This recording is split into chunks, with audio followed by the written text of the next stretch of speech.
Hello and welcome to the CNBC-TV18 special. I'm Shereen Bhan and we're in conversation with the new CEO of Cognizant, Ravi Kumar. Ravi, thanks very much for joining us here on CNBC-TV18 and congratulations on taking over in January. It's been about 4 months and it's been quite a trial by fire, I would say, not just for you but for the tech business in general at this point in time.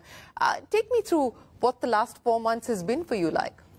Thank you, Shereen, for coming over to our Hudson office at Cognizant, and excited to see you after a long time. Yeah, so I joined in January. It's been a great time. I know I've gone back to the archives of the company, the history of the company. You can learn a lot out of it. There are three things which kind of resonated about what Cognizant is. Cognizant is a very young company. It's only 25 years old. Roots in India. In fact, you turned 25 literally this month. Yeah. You know, we are listed for 25 years this month. And deep roots in India. We are the second largest employer in India in our tech services space and probably the most invested American firm in India. We have 260,000 employees. The three things which struck to me as I curated my insights.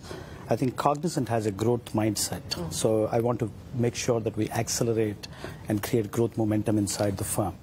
The second is it has a founder's mentality and an entrepreneurial spirit, and that's the reason why Cognizant has been so fast growing. And the third, I would say, is client centricity and the flexibility and the ability to co-create with clients. When Cognizant was born in 1996 to 1998, it was the tail end of the Y2K boom. And it was actually the dot-com burst. And that time, as it was getting built, it was built for the next generation of technology coming in, which is application outsourcing. And the dot-com burst was important because it left a lot of telecom infrastructure freely available. So you could do more things beyond Y2K. So Cognizant built the entire value proposition on a confluence of technology and industry, flexibility and co-creation with clients, and a huge entrepreneurial spirit.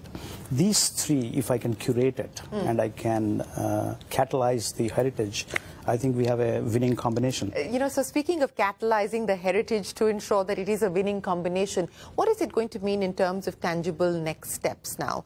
You have, you know, you've already started to address that.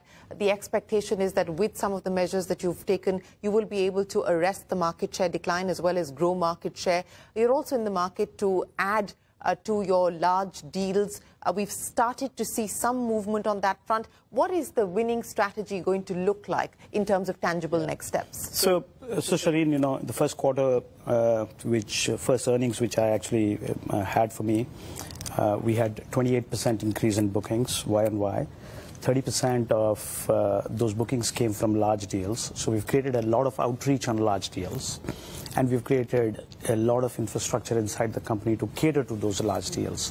So I'm very confident that that runway is going to work. So 100 million kind of deals, what could the pipeline look like potentially? More than 50 million TCV is what a large deal is. And 30% of our bookings last quarter was that. And 28% I had an increase in bookings. It's only my first quarter, so I'm building the runway for the future. Because whatever bookings we do now will give us opportunities with backloaded revenues. The second is we want to be an employer of choice.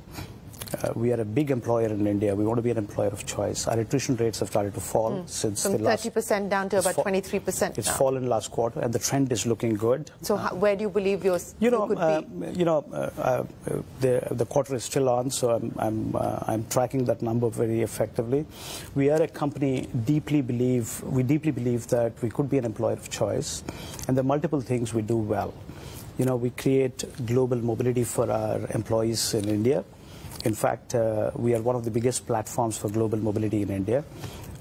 We hire from schools and build careers with inward mobility, internal mobility for our employees who can traverse the capability value chain and get global opportunities. We're a big learning infrastructure. 25 million hours of learning happened on our platform last year. We are also a very purposeful platform. Back in India, 40,000 of our associates spent almost 200,000 hours on community work, on reskilling. So there are a whole bunch of exceptionally good employee value proposition levers which actually hold for Cognizant as a company. We're very entrepreneurial. That gives ability for our employees to explore more. In fact, I launched an initiative called Blue Bolt, which is an initiative around grassroots innovation. And we want the 350,000 plus employees of Cognizant to incrementally explore more things beyond doing project work. The third, which is what I did in my earnings, is have operational discipline and simplify our operations. So what I did was I announced a program called Next Generation, where I'm taking out cost. And I'm actually transitioning my real estate to tier 2 cities in India so that structurally I can transfer those savings back to growth infrastructure and catalyze growth. And if I catalyze growth, growth is the panacea for all problems. I think it will have an operating impact on my margins as well. So I kind of created the whole, I would say, playbook. Of course, the market is very uncertain.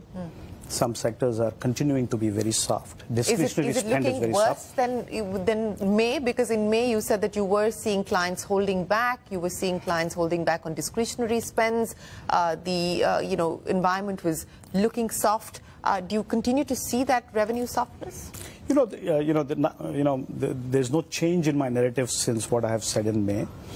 Some sectors are impacted or discretionary spend, and it's also falling off the cliff in some places. Financial services? Financial services is the sector. Of course, we have a huge presence in healthcare. In fact, our healthcare economy is one of the largest in the world.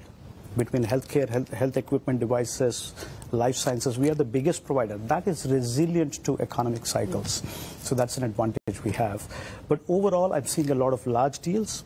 Large deals come in two swim lanes, Shereen. One is cost takeout, efficiencies, and vendor consolidation. Those deals are actually more active when the economic cycles are soft. And we're seeing more of that. Then there are transformational deals which come with discretionary spend. They are much more softer. We're seeing less of them. Hopefully we can transition to them over a period of time. The smaller deals, which are discretionary spend, is very soft. So I think this is how the market is evolving, and I'm hoping that the progress we've made so far, as well as what we are planning to do for the future, I'm very hopeful that we could bring back the growth mindset of Cognizant. By when do you believe that you will be able to get closer to your peers, if not on par with your peers, in terms of growth? It's hard to say when it would be, but what I'm certain is bookings momentum, as I said in the first quarter, with a healthy pipeline, is looking good.